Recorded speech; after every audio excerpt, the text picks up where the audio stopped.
Happy Wednesday, everyone. We are so excited to have everyone here. There's like 55 of us. Oh, and another song. Q, give me a really cool dramatic fade out, please. Although probably having like background music is way more exciting. Thank you guys so much for joining us. We are on webinar number 5. My name is Sabina. I'm one of the PGY2s. I'm joined by Sean as well, who's also going to be hosting this with me. We're on webinar number 5 of our Zoom recruitment series for Maimonides Emergency Medicine residency program. We love this program. We have a really, really great session for you today. I just wanted to quickly remind you that we have one more Zoom session after this that will be about diversity and inclusion and women in medicine. It's held in 2 weeks on September 16th. If you've missed any of the past sessions, don't fret. You can go to our website at mimoem.org/Zoom, and we have all the sessions posted there for you. Quick logistics. We have about I think 9 of us panelists on here. We have a few alumni, we have a few active or current residents as well. They're just going to be introducing themselves, and then we have an active Q&A that you guys are feel free to post questions at any point in time, and we can direct them to the right people. So with that, Sean, I'll hand it off to you. Hey guys, I'm Sean, one of the PGY2s. I just wanted to start introducing some of our awesome alumni, and hopefully they can give a quick 1 or 2 minute introduction about themselves, where they went after residency, and what position they currently hold. Let's start with Mark Ramsey. So I'm Mark Ramsey. I'm a critical care fellow at the University of Pittsburgh. I just graduated at Maimonides program last year. A little caveat, I fell into this program because I came from Hahnemann in Philadelphia. So my hospital there closed as I was finishing 2nd year. And so I am so glad that I had completed my 3rd year at Maimonides. Had I known how awesome of a program it was, I would have applied to begin with. And so here I am. All right, cool. CY, would you like to go next? Hey guys, thanks for joining us on this webinar. I just graduated a couple years ago. I just completed my ultrasound fellowship at UPMC. So shout out to Mark. Welcome to the UPMC system. Yeah, likewise, it's like Echo. MIMO was an awesome program, great training, great kind of basis for me to go ahead and move on to new things. And I just can't say anything bad about the program. Can't wait to hear what the rest of the panelists have to say. All right, cool. And with that, let's go on with Katie. Hi, my name is Katie Revelo. I graduated so many moons ago. I just finished my Penn Fellowship at Harbor UCLA in Los Angeles, and now I'm at faculty at USC, LA County USC in downtown LA for the past 2 years. It's been amazing. I do have to say I'm having some serious FOMO about MIMO right now. I miss you guys so much. And it's so nice to see your pictures. Hi, CY. It's so nice to see your pictures in New York City. It makes me miss it so much. But yeah, I'd love to tell you guys my experience a little bit later about how MIMO really prepared me to work in downtown LA. But happy to be here. Okay, and let's move things along with Sam. Hi everyone, my name is Sam Kim. Like CY, I graduated from Maimonides a couple years ago, and I loved my experience so much that I decided to stay on as faculty at MIMO, and I also work a few community shifts around in Brooklyn, and I'd love to talk about how well MIMO has prepared me to jump straight into work. Great, and Cecily?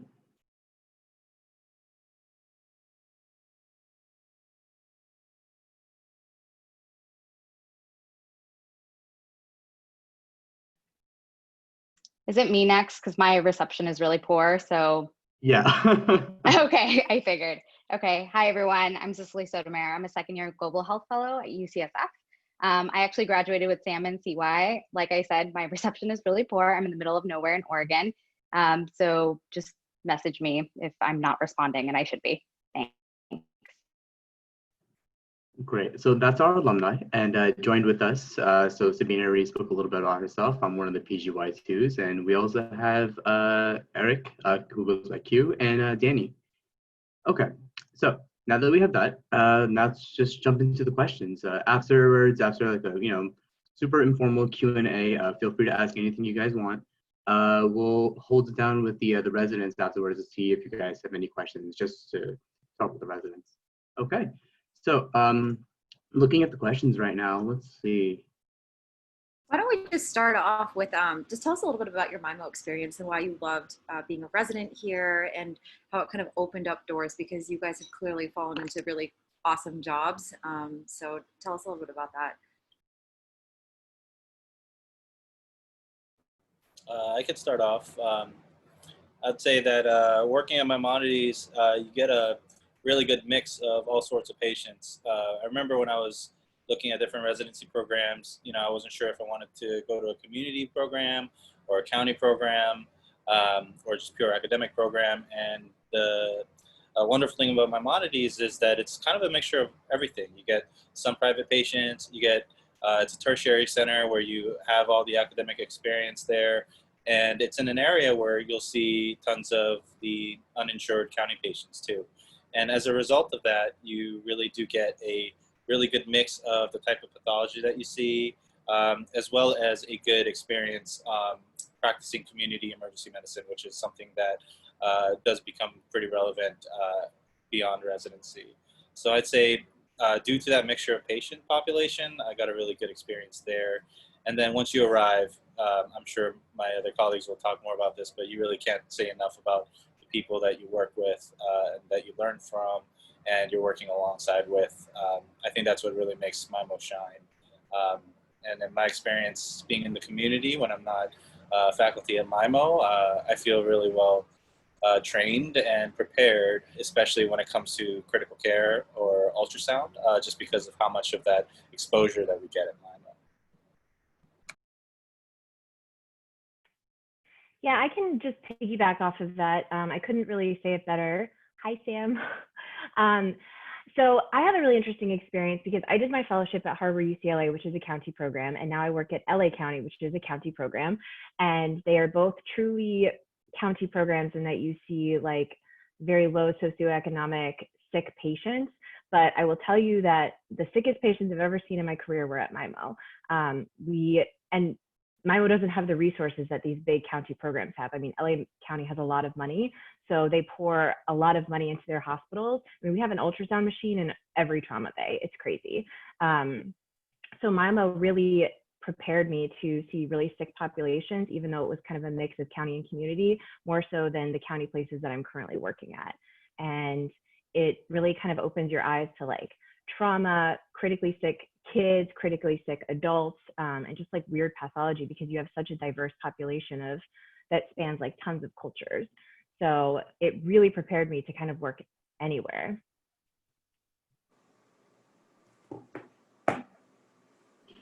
I just wanted to give a chance for Maylee to introduce herself. I realized that she wasn't showing up on the panelist list for some reason, but we have, hi, how's it going? Would you mind introducing yourself a bit? Hi guys, sorry, technical difficulties over here. I'm Miley Drackman. I graduated from MIMO in 2016. Cannot say enough positive things about the program. I went on to do an ultrasound fellowship at UC Irvine, and I am now clinical assistant professor at the University of Arizona in Tucson. So happy to be here.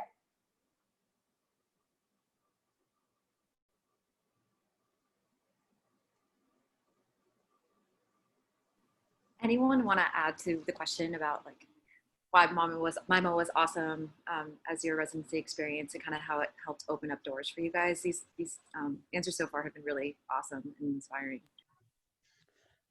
I can chime in, especially having kind of the perspectives of two residencies. I can say that MIMO was pretty dramatically different. The patient population was very, very diverse. So as you know, Hahnemann was in the middle of Philadelphia, so we still had a diversity there, but we definitely didn't get as many like immigrant or low income non-English speaking patients as frequently as MIMO did. The patients also seemed like they were more complex, especially in the north side. You just had to like kind of really tease out all of their problems going on. And then at the same time, the south side patients can kind of show up and just kind of surprise you with how complex they could have been. With that said, the people at MIMO were truly, they are just constantly phenomenal, and they're like really opened up many, many doors for me, especially since I'm involved in a lot of outside of MIMO things. So phenomenal instructors like Sergey Motov, Ruben Strayer, Arlene, all of these are just like phenomenal people that helped kind of continue my interest outside of residency. Yeah, I can kind of piggyback off of that. Really, the patient population there, they come from all walks of life and such a diverse background. You just be so clinically sound and culturally competent coming out of this program, and you'll be prepared no matter where you end up after residency. Yeah, I'll just once again echo everything else that the other panelists have said. And I think one thing that I would kind of add and emphasize is that, you know, in residency and when you're kind of making a decision of where you want to go and what programs to apply to, you want to make sure that you get the best exposure and training that you can while you're in residency, so that no matter where you end up in the attending part of your career, you'll be prepared. And I think by far, I think every resident that goes through MIMO feels as though they've been exposed to enough different types of pathology, enough different types of patients, and had the stress inoculation to really handle any sort of situation. It's a unique, very, very, very unique program based in the heart of Brooklyn that sees a wide diversity of patients, not just in their you know, socioeconomics, but their cultural backgrounds, the language they speak, the types of problems they come in with, and being exposed to that, especially if you're going to try to go to a 3-year program and get all the kind of exposure within those 3 years. I think it's crucially important to go somewhere where you get that kind of training.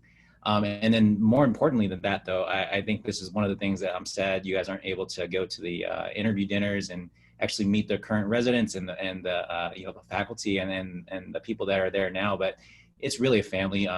You know, we're all across the country right now in different parts of our you know, our schedules and whatnot, and we're making time for this because this is something that's important. We really want to share the experience and really advocate for you to consider this as one of your top choices, because I think you will not regret going to MIMO if that is where you end up. And I have to just say that MIMO's reputation really precedes itself. I've worked at 2 hospitals in LA now, and medical students, residents, and attendings all know MIMO, and they always say, wow, that place is crazy, and they see crazy things. And so wherever you go, if you end up at MIMO, wherever you go after that, people will know where you're coming from, and they'll know it's a good training program. Yeah, and just to echo that, I mean, so I'm starting my second year of my 2-year fellowship, and when I first started, you know, graduating from MIMO, it's a 3-year program, and because I'm in a non-ACGME fellowship, I actually function as an attending. So all of my residents when I first started were actually the same year as I was, so they were PGY4s and lower. So I was a little bit nervous starting to being like an attending for people that were on the same level as me, but truly the education and the opportunities you experience at MIMO prepares you so well. I actually felt very comfortable managing really critically ill patients alongside my residents, I guess. And I really felt that MIMO did a good job of really making sure that I had a really good and well-rounded residency experience. So honestly, I have not seen that many sick patients as a now part-time attending. I feel like I'm so like fuzzy inside talking about this program. This is so great, guys.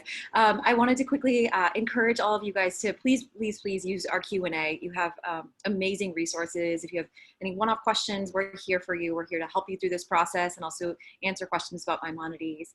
That being said, I kind of wanted to ask you guys a little bit more, because I think we've all kind of alluded to this, a little bit about the recess year and what it is and how it's so special and how it really did prepare you for like your days as attending, since we have such critically ill patients. So if you guys don't mind just explaining that process a little bit more and what it was like for you, that'd be great.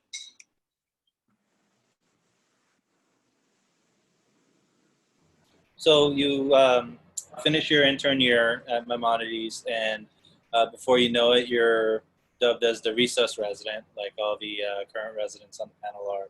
And your role at Maimonides is you run all the resuscitation bays. So there are 4 trauma and resus bays that are capable of handling, 12 patients, 14 patients if it needs to be.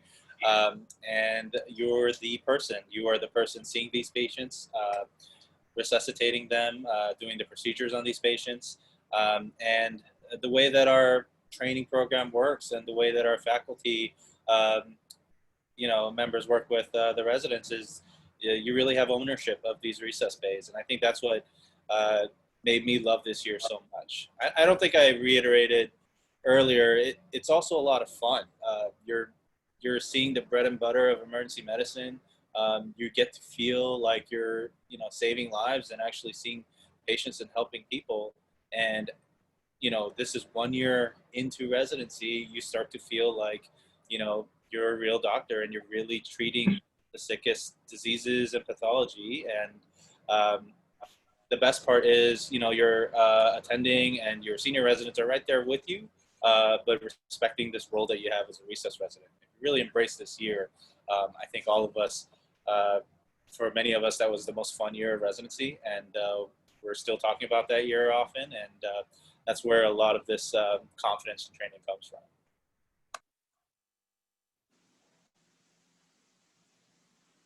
I think as a bunch of PGY2 residents on this call, I think we could all concur. That being said, so Michael has a question. He's asking, what is the split between graduates who prefer a fellowship versus attending position, maybe in your different years? Do the graduates feel like MIMO helped prepare them to handle the sickest patients within 3 years instead of other 4-year programs? Like, do you think the extra year may have been necessary or not?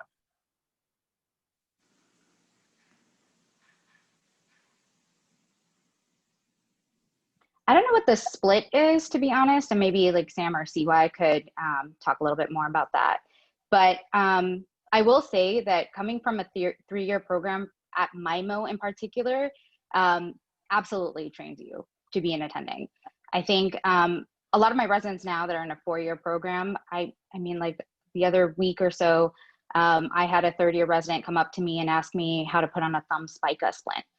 So like really basic things that we do, like even as interns at MIMO, other residents unfortunately don't get that acuity at their hospital. Lots of things like putting on high flow on a patient or, intubating patients. It's such a rare occurrence for people to intubate children. Whereas at MIMO, I feel like that was quite common. I myself, I think intubated like 3 children by the time I graduated. I'm sure Sam probably has numbers in like the 10s or 20s, but yeah, it absolutely prepares you to being an attending. And I think 3 years at MIMO is definitely more than sufficient to get the training that you need. I felt the same way coming out of MIMO. Everyone tells you in emergency medicine, you walk in and you have to determine sick versus not sick. Well, at MIMO, on some shifts, it's sick versus sicker versus sickest, and you are managing multiple critical patients at the same time. And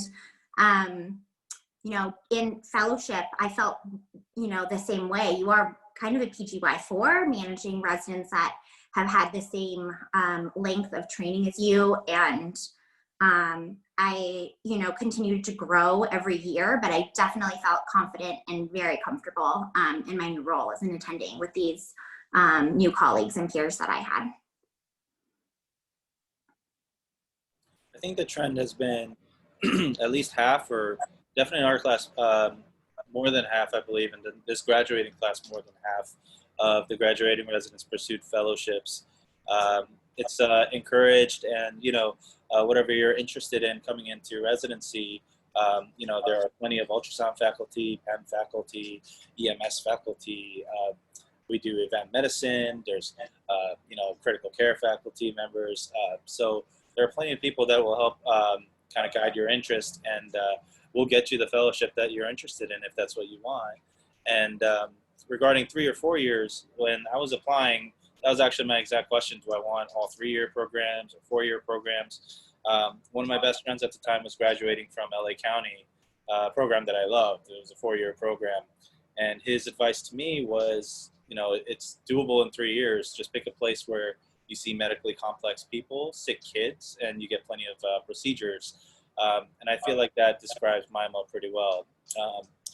It depends on how those 3 years are spent. And, we don't do any floor months or anything like that because it doesn't really help in the practice of emergency medicine. And I think they really divvied out the time well to be able to take care of critical patients. All of our off-service rotations are usually in the ICU settings. And, it's a lot of learning packed into 3 years, which is why it's also important, in my opinion, to be training those 3 years alongside people that you get along with, normal, regular people that like to have fun. And I thought that was really the part that kept me sane and happy during residency on that.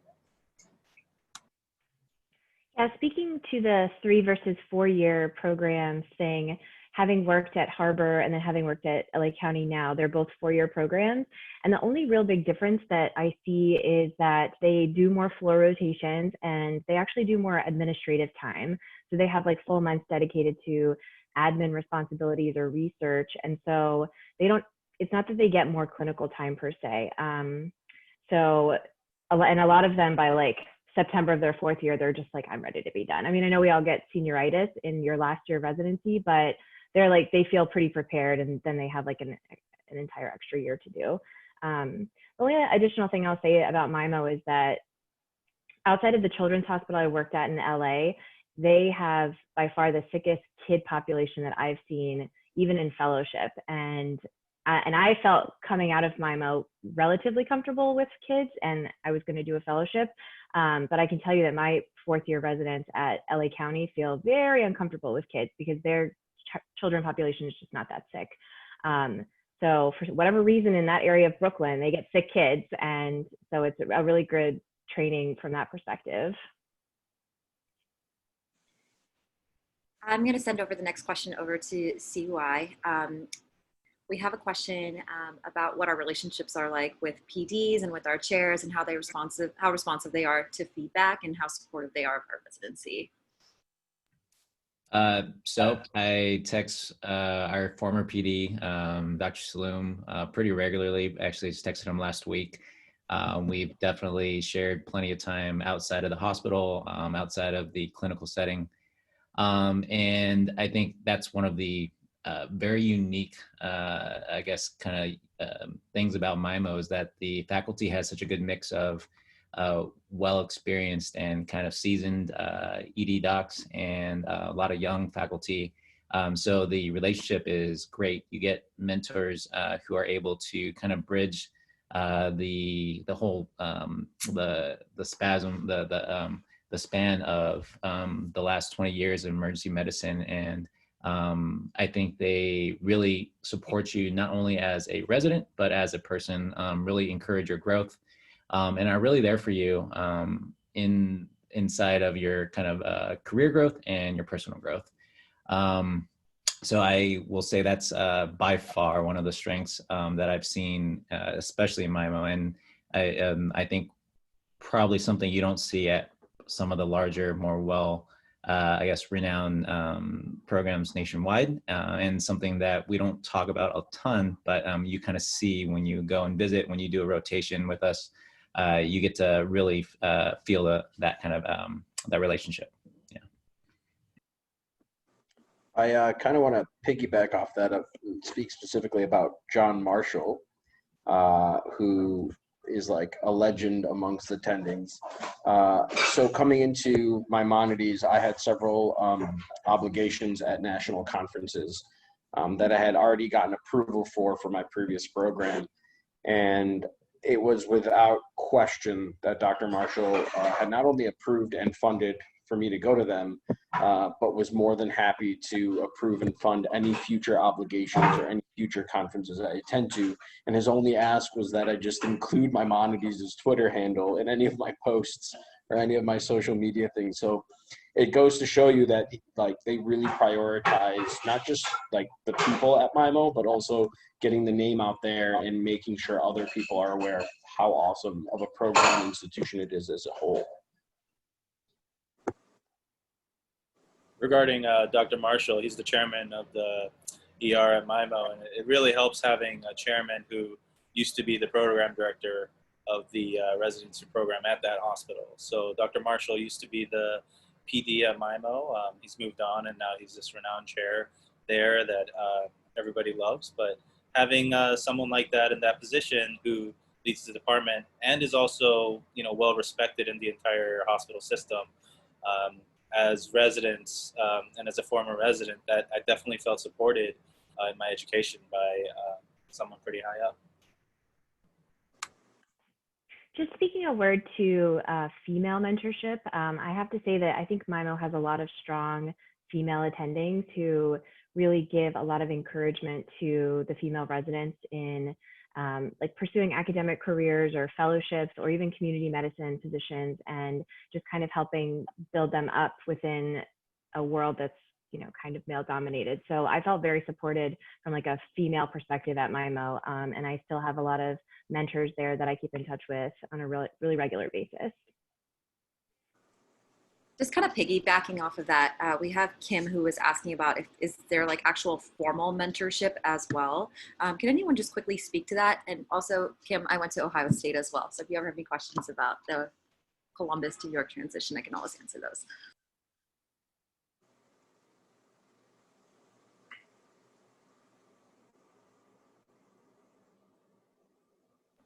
Well, part of the formal mentorship that's already kind of built in is when you arrive, you're going to be part of an academic family that has, you know, a different level of residents as well as attendings. And we do actually meet pretty regularly. And then early on, you're going to be getting more experience with EMS rotations, ultrasound blocks, PEM rotations, and it should be starting up again once you know, COVID dies down. But we also work a lot of event medicine events, and we cover, you know, MSG events and different concerts around the area. And so through all those experiences, you do have a lot of exposure to these fellowship trained faculty.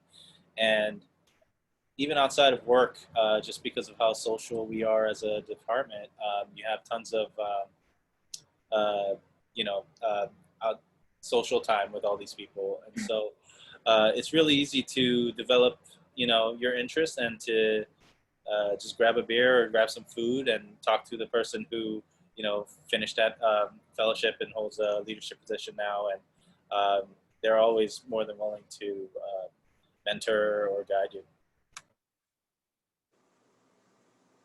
So we have a pretty diverse panel up here about you know, attendings who went to a lot of different places: PEM, ultrasound, global health. What specifically in MIMO helped foster some of these niches in medicine that you guys ended up going into for fellowship? Well, I'll say I did ultrasound at UC Irvine, and the ultrasound education and faculty at MIMO is really second to none. There are so many amazing faculty members there who are at the bedside with you, teaching, and it makes a huge difference in the emergency department. The reason why I decided to go into ultrasound is because people would wait hours and hours in the emergency department if you can't do your own point of care ultrasound. And depending on where you end up, you may or may not have ultrasound capabilities at all, or overnight, or, you know, limited to certain hours. So this really helped me be able to get dispos a lot quicker and answers a lot quicker for so many patients. And I think You know, I reached out to Dr. Dickman and Lawrence Haynes, and I'm really good friends with Jeanette Kerbeden. So we network, and we are still in touch, and we, you know, support each other however we can, even though we're across the country now.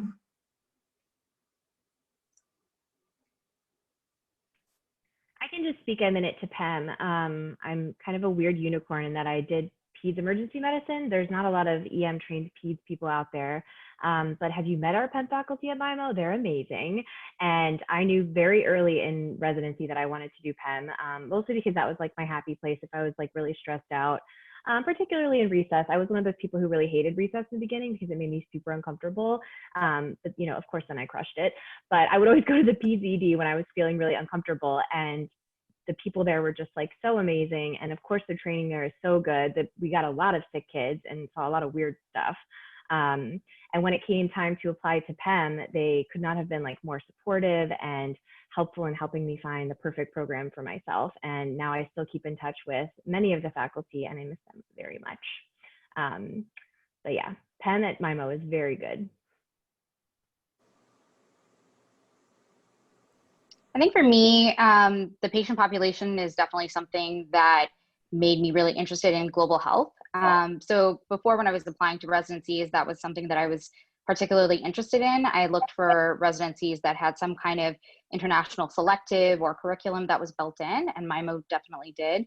And then I think really just working with our patients who are, you know, some of the sickest patients that really don't have a lot of resources, and MIMO is really their, you know, point of care place for everything.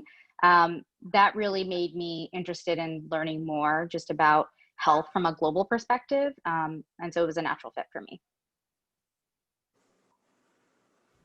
Yeah, I'll just once again kind of just echo what Miley said. Like, ultrasound faculty at MIMO is the bomb.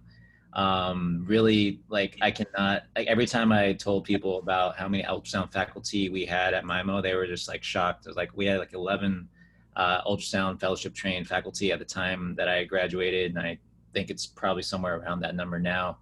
But I think the other thing to consider too is like this panel has a really good diverse group of folks, but we also have, I know our fellow chief resident, Anna Bona, just did her SIM fellowship. A bunch of folks are doing their EMS fellowships.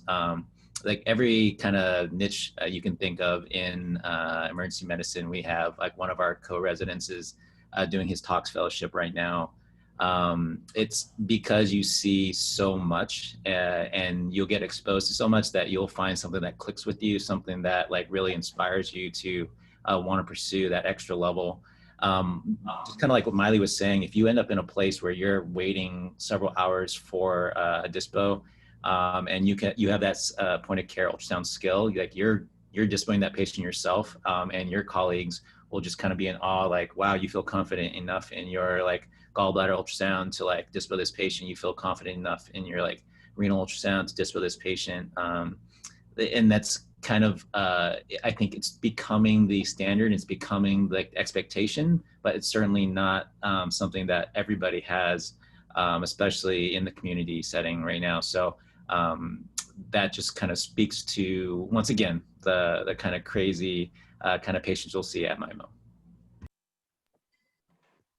To also add from the critical care perspective real quick, there was an elective that they had just been starting up to do EM critical care, and it would be one-on-one teaching with one of the critical care trained attendings, Dr. Cameron Kyle Seidel. And it was awesome because we would just go in at the bedside. He would teach us all about the ventilator, teach us kind of like what to expect or what will happen in the ICU and things that we can start and initiate in the ER.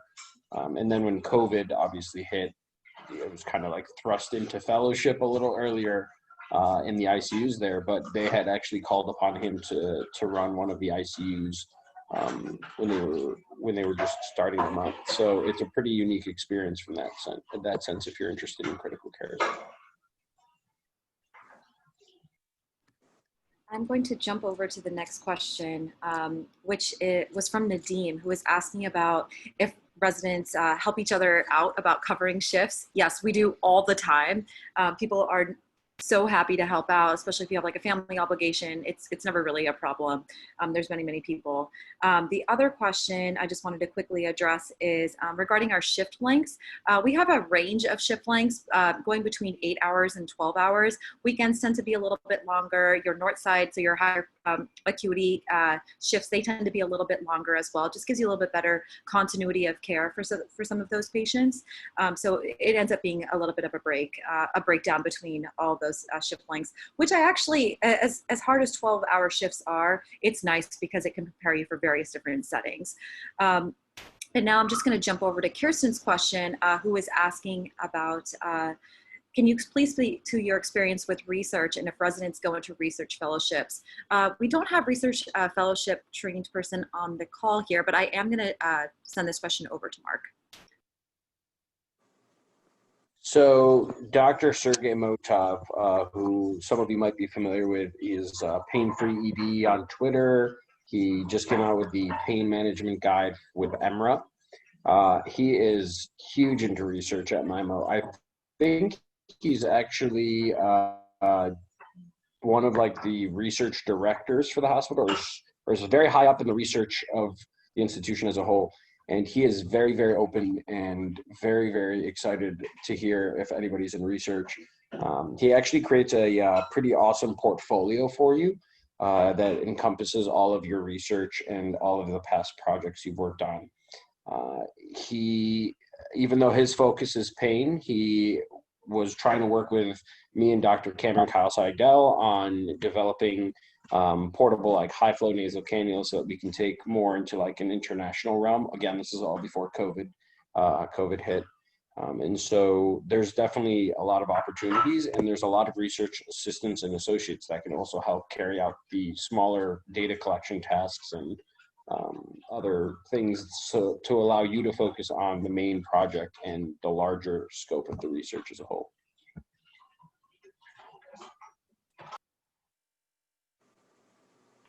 Yeah, just to piggyback on that, when I was a resident, it kind of started my love affair with wellness stuff. Arlene was actually a fellow, a med ed fellow when I was a resident, and we kind of fell into it together.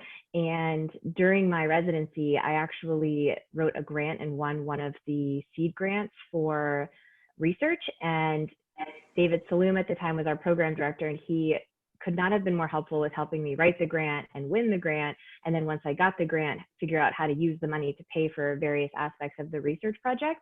And so I felt like I found a lot of mentorship for that research project within the department and had a lot of support, even though it wasn't kind of like a traditional numbers-based research. They were very, very supportive of it and wanted to help in any way they could. So like Mark said, if you are interested in looking for something, you will most likely be able to find faculty that will help and support you. Just to answer some questions as we're going along here. It looks like someone was asking, does MIMO prepare you enough for traumas and percentage of penetrating versus blunt trauma? Being in my research year, I would say that I don't really have a number, unfortunately. I would say that we definitely see a lot more blunt trauma than we do penetrating. We also rotate a month at shock trauma, University of Maryland Medical Center, where we see as much penetrating trauma as you could possibly want. The next question, there's a couple of questions that kind of address the relationship between residents with each other and relationships with attendings, like how often do we hang out? What are some spots that we like to go to? I was hoping someone could address that.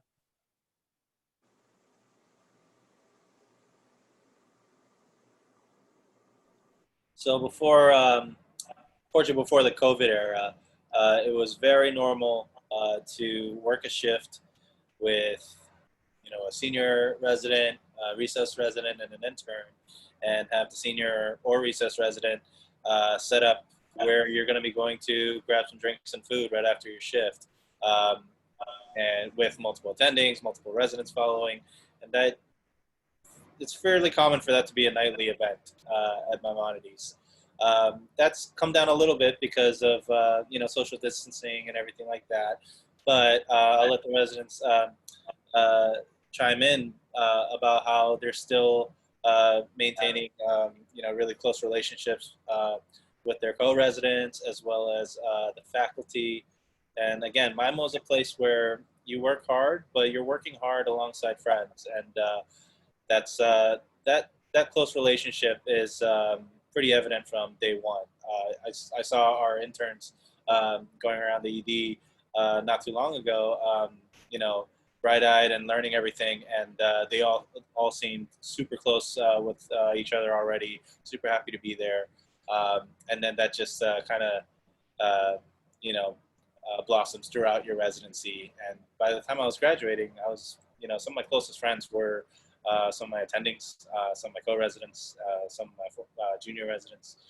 So there's no real divide depending on what level of training you are. Everyone's part of the family when you arrive from day one.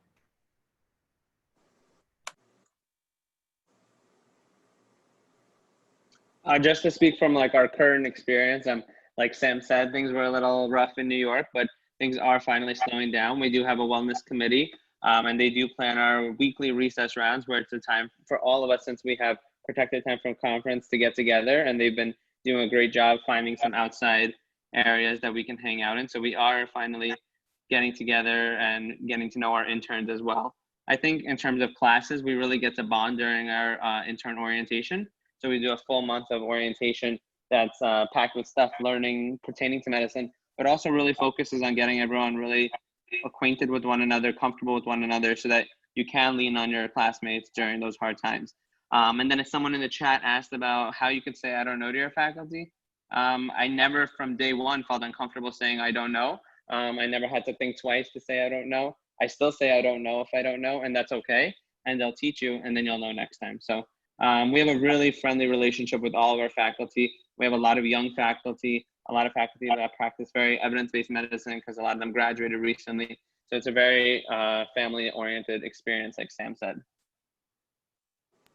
I still say I don't know now, like as an attending. So that's totally acceptable. That's totally encouraged. I would like encourage you to say that as opposed to pretending like you do know. And as a med student, like as a MS4 especially, you probably are smarter than the interns that are there now, because you haven't had that time off to like lose what you are like working to gain right now. But yeah, just real quick anecdote about like the relationship between attendings and residents. I remember when I rotated at MIMO, one of the things that really stuck out to me is as like my very first shift, my very first time arriving in the ED, I introduced myself to the attending I was working with. It was like Josh Schiller, and I was like, Dr. Schiller, nice to meet you. I'm a med student, blah, blah, blah. And he's like, just call me Josh. And like every attending I worked with, it was like first name basis. It was not any sort of this hierarchical kind of like weird like power kind of structure. It was like, you are my colleague. You are like here as a team member in the ED.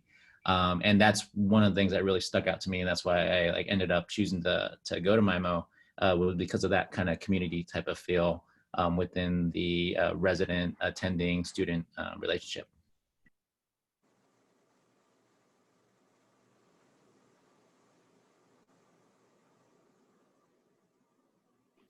To finish off that question, I feel like whenever there was any mistake made, it was never punitive. It was always in the interest of like, how can we turn this into a learning experience kind of thing, especially on recess where like, you try to go with your gut reactions and you try to make a full plan for the patient. You always discuss it with the attending, and you don't never have to have any fear of sort of getting something wrong. It's really just, you're an attending are both team members working towards the same goal of taking care of the patient. We have another question from Sarah, who's interested in med ed fellowship. We don't have any med ed faculty here right now, but what do you think the role of teaching is as a resident? Did you guys have opportunities for teaching both to more junior residents and also for students? Resounding yes. Starting as an intern, I remember Katie's class especially. The people I learned from day one were my senior residents. The attendings were there too, supervising and also teaching, but you'll find that you'll be learning from your co-residents, you'll be learning from your junior residents, from your senior residents. When you arrive as an intern, you'll develop this close relationship with the third year residents. And I'd say at least half of the meaningful teaching that occurs, even more so, happens amongst residents. You know, you learn something and then you teach your colleagues, or you teach your juniors, or you teach them, you know, you were just in the recess bay a year ago, so you show them where everything is and supervise how to set everything up. And so, and all that is very encouraged amongst the attendings too. So that's a resounding yes to teaching throughout all levels. And I think it's something that makes the residents coming out of MIMO super strong, because it's one thing to be able to learn and know something, but it's another thing to be able to teach it. It's like a different level of knowing. So if you're able to teach it to somebody else in a productive, efficient way, then you've really mastered whatever that is that you're trying to teach. So I think that's part of the reason that residents come out of MIMO so strong. I wanted to quickly ask you guys, what advice do you have for MS4s, both going through this interview, like awkward interview cycle, and then also just for years to come? What would you tell them if you were back in their shoes? I think for me, I think the most important thing is don't forget that the interview process is very much also you interviewing the program. Definitely look at the residents that are currently at a residency program and see if they're truly happy. And you can always talk to them offline. You can always email them and say like, hey, I wanted to talk to you informally to talk about your experiences at MIMO or whatever program you're considering, because they're going to be the people that are going to tell you the honest feedback about what's going on in the program. And I can tell you already, you know, all of us alumni that are here on this webinar, we all took time off to do this because we really enjoyed our experience at MIMO, and we want to make sure that the rest of you are informed about how awesome this program is.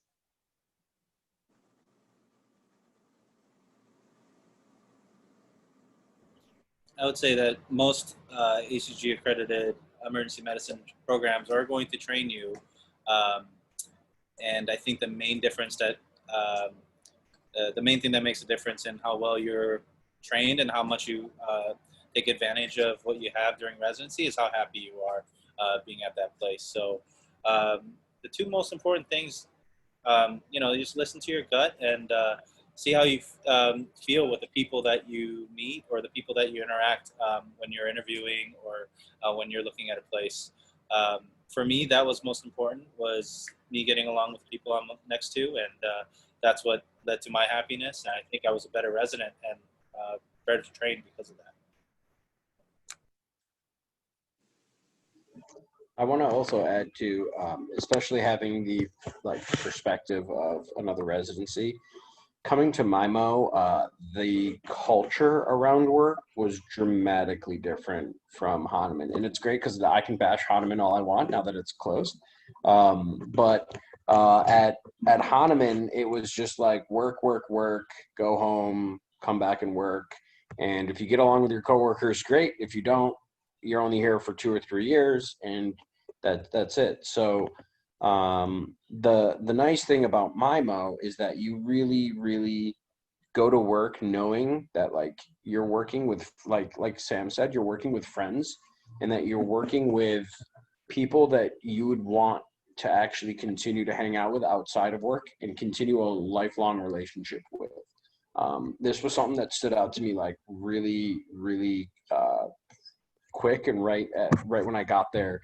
To have just so many people easily welcome me into their family, especially with the third year class that are my class, my graduating class, who I didn't go through that orientation with, or I didn't go through a lot of those things in the first years. It really felt as if it was like smooth and streamlined going into that class. And that is something I don't think you'll find at many other places or programs. And Shine, I want to hit your question there too, where you're asking about like how to express interest. I feel like it's like being a little bit obvious about your love interest in this interview process is like, don't be shy about it.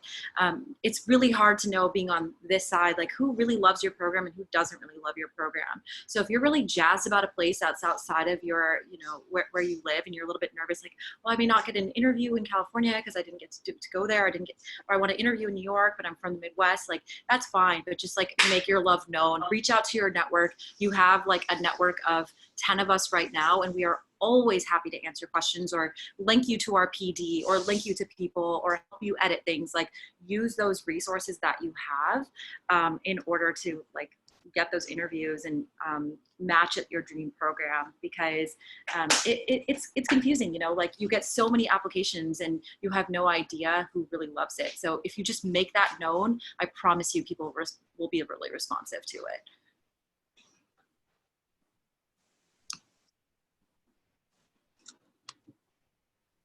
And there was a question that Joshua asked about how this interview cycle will look different and what we're doing to make that better for everyone. So, you know, we are all, both PDs, all the residents, and then all the applicants are also nervous of what this interview season will look like. But we have a committee that's been working every day to come up with ideas of how to make your experience virtually be almost similar to your experience when you would come visit us. So we're currently working on some videos, some tours of our ED that we can share with you guys so you feel like you're there with us. Throughout the interview season, we'll also host a couple of these kind of Zoom talks where we can sit out with the residents. We'll have a bunch of different residents from all the classes, and then the different applicants can ask different questions. So we're still brainstorming ideas, but these are some of the things that we are thinking about now. And I see here you asked about second look. I mean, second looks will all be about what the rules are coming closer to the application cycle. We don't know what will happen with COVID, but hopefully if things die down and second looks are allowed, we'd love to see half of you guys there or all of you guys there.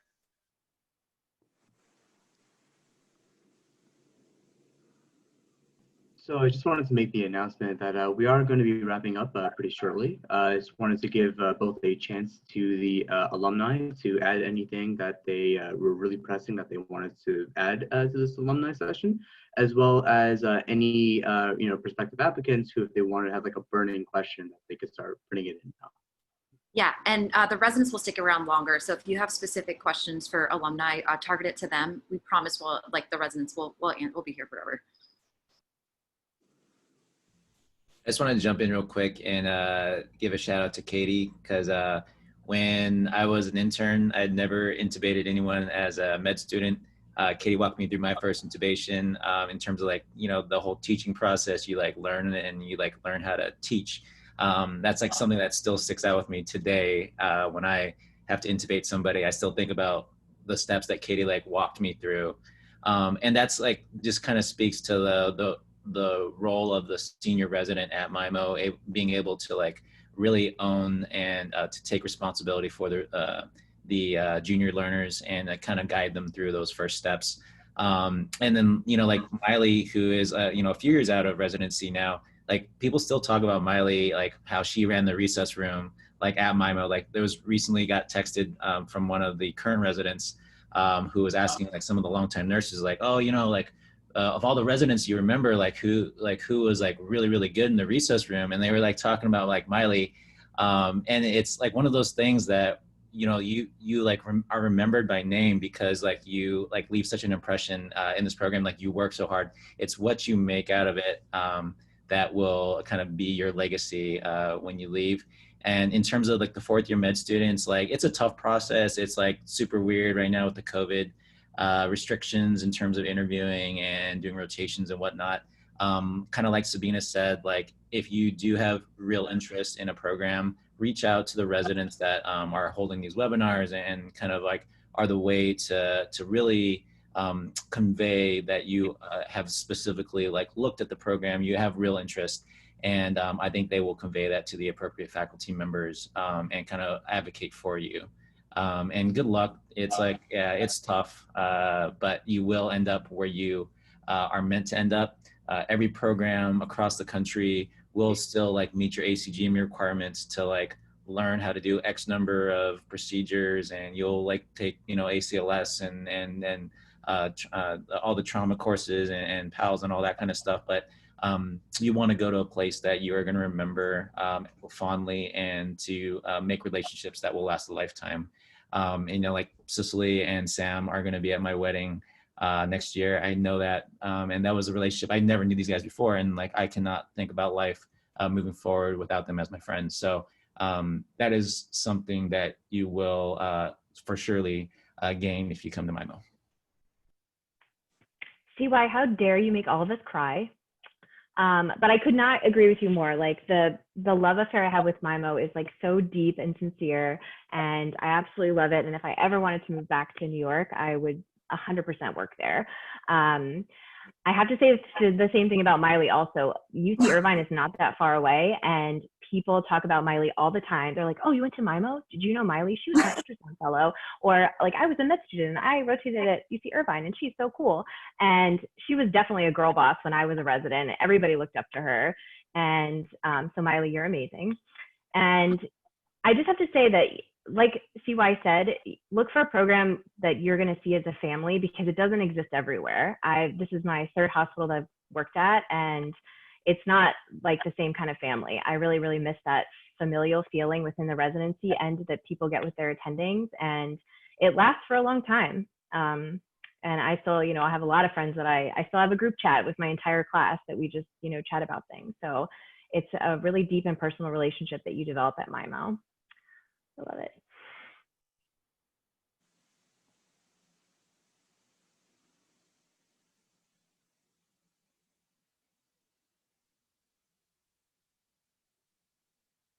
Great. Thank you, alumni, so much for making our hearts fuzzy and making us really excited about MIMO. You guys can feel free to sign off. Maybe PGY2s, we can stick around for a few extra minutes and we can field any interview questions or application season questions that anyone may have. As a quick plug, remember we have our last webinar on the 16th. That's going to be about diversity in medicine and inclusion and women in medicine, which we are pretty great at MIMO. So thank you guys for your time. We appreciate you. Yeah, and being great role models. Like it's really exciting, following in your footsteps here. Seriously, thank you guys so much for taking your time out. Thank you guys for setting all this up. I know it's time out of your guys' schedule too.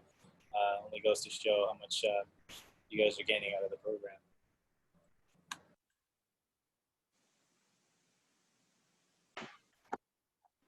Q, can I, or actually Danny, you're even better for this, some favorite spots at MIMO. Alumni, you can feel free to sign off if you want to, but any favorite eateries or spots, places to go that you can share, since we got a question about that. Yeah, so I think if you come to MIMO, it's a place that you can probably find anything around us. So if you like, Asian food, we have a whole Asian town right next to us. If you like kosher food, you can find all the kosher food on one side. And we're so close to the city that if there's something you're missing in Brooklyn, you will find it in the city. I think some of our favorite spots as residents, we like to go to like Fifth Avenue, which is Park Slope, and there's a ton of outdoor bars. There's a ton of really nice restaurants that we go to there. I know someone asked about where we live. So a lot of us live in Park Slope.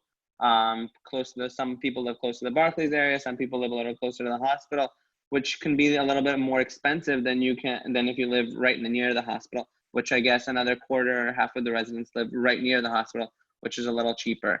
And then in terms of doing fun stuff, I mean, we have MSG, we have Barclays, we have all the great places that you can watch concerts, go to shows at.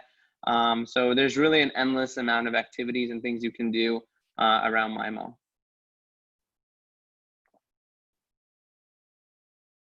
Sabina, I'm as much of a foodie as Danny is. So. I know, but like, I just feel like Danny's passion for Brooklyn is just like next level.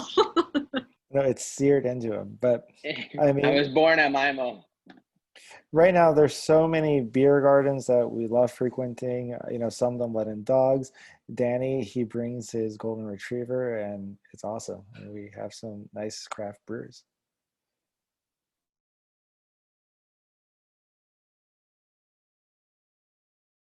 Also, anyone still lingering have any other questions? Sorry, Sean. Oh, someone had a wilderness medicine question. I think Nahid did. I don't know if Nahid is still on, but yeah, he is. Does anyone have know anything about wilderness medicine? I know we have faculty here. Dr. Mulvey is wilderness medicine trained and has incorporated some of that teaching into our curriculum. We also, I think event medicine actually ends up being really, really good for wilderness med in a way, just because we're practicing in different environmental settings with different degrees of resources as well. So that ends up being pretty good training for it. We have sim that's targeted to kind of like more wilderness medicine topics. What else would Yeah, you guys say about that? we have the international rotation that is run by Dr. Schiller. So for that, you could definitely try to choose something that's more related to wilderness medicine. And Dr. Schiller is currently in the process of organizing a rural rotation for people that are very interested in wilderness medicine down in Maine. That would particularly take place outside for the most part in this like really nice hospital that has no resources, he says. So if you're interested in wilderness medicine, it's something that we don't have here in New York, but you'll definitely get a month or two to go out for during your selective or during your international to go and try that.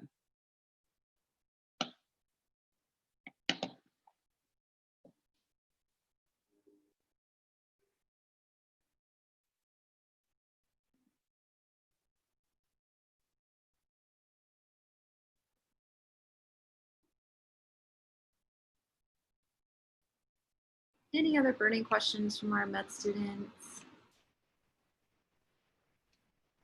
And I just want to touch on one of the other questions that were asked earlier, you know, that Sabina really touched on. And like, you know, we know you can't come to New York right now to rotate. Our PD knows that, our APDs know that. We would love to have all of you come and rotate. And don't feel like that's going to hold you back from getting into a program in the city or even in California. I think the best part of emergency medicine is that it's a group of very understanding people. So the, you know, Cord and EMRA are doing everything in their power to make sure that the chances are as fair as can be for you guys. So I don't think you should feel like you'll be restricted by not being able to come rotate with us.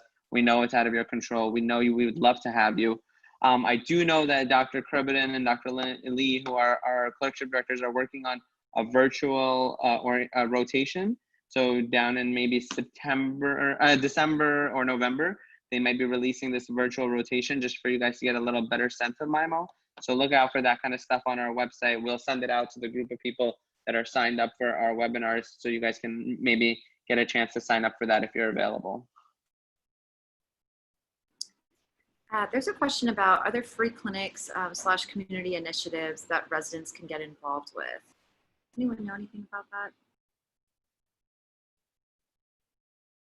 I don't think we have that yet, but Stephanie, if you come, it's something that you can start. I think that's another great thing about MIMO is that if you have an idea and we don't have it, our MedEd team is very receptive to working with you to build it.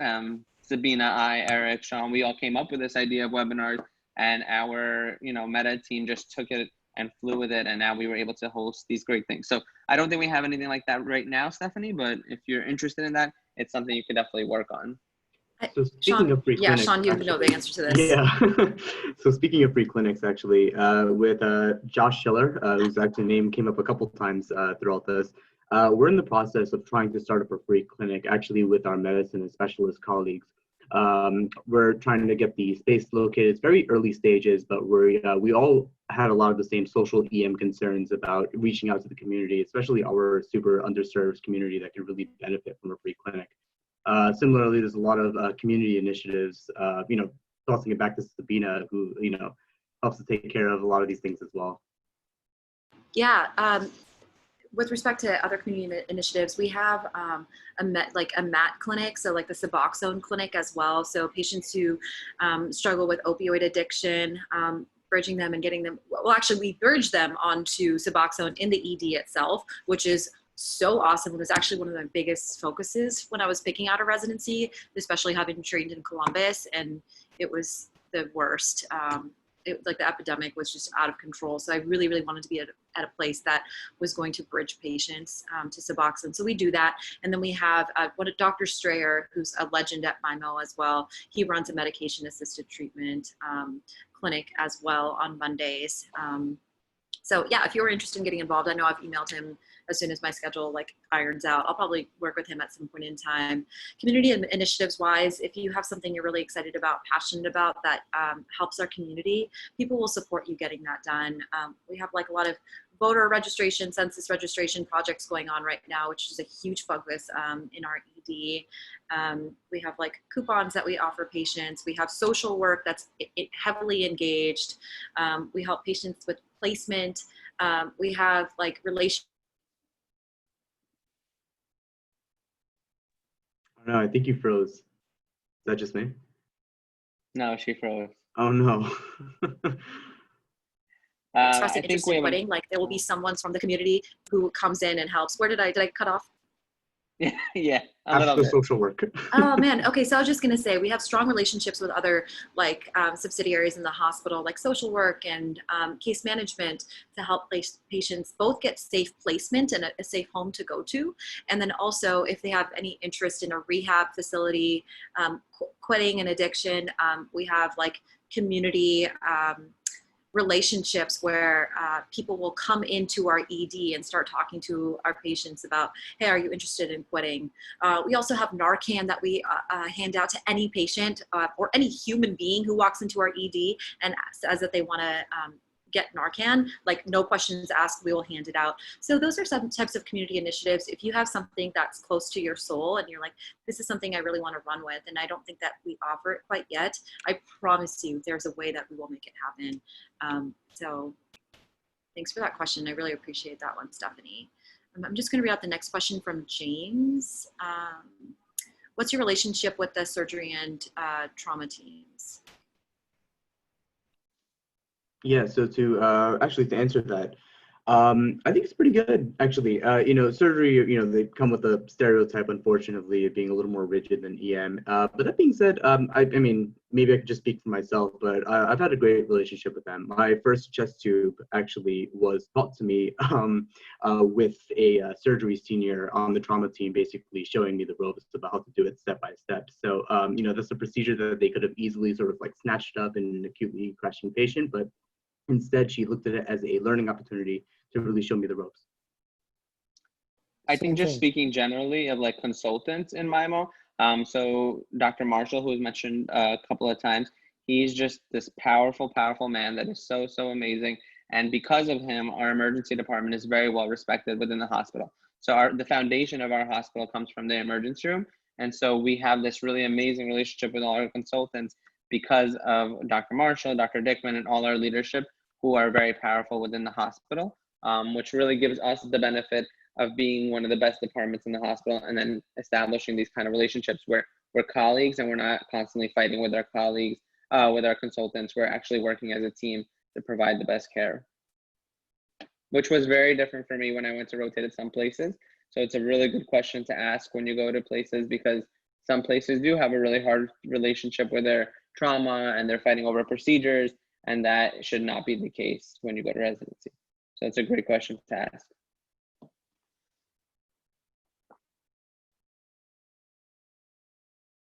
We also rotate alongside them on some of our rotations. So like it's really hard to have a non-working relationship with someone when you're literally with them for so many hours out of a day on some rotations.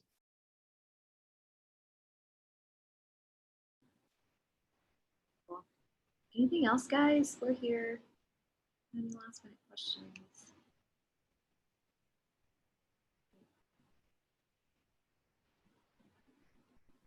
All right, good job, gentlemen. Another session wrapped up.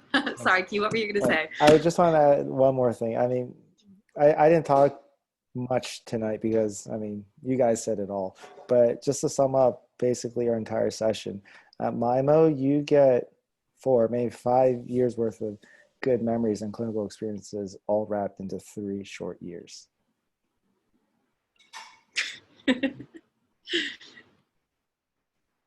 You guys have all of our emails. I included that in the email that I sent you guys for this webinar. So please, please, please feel free to reach out to us at any time. We will always respond. We can always connect you with the right people if you need to be connected with someone. And we're here for you guys for whatever you need. We know this is stressful, but you guys are all going to do really well. Good luck with everything, and reach out to us whenever. Yeah, thank you for your time. Thanks, guys. Thanks, guys. Thanks, Danny, Q, and Sean. Thank you. We hope to see you guys September 16th. Yes, and email us with questions. Bye, guys.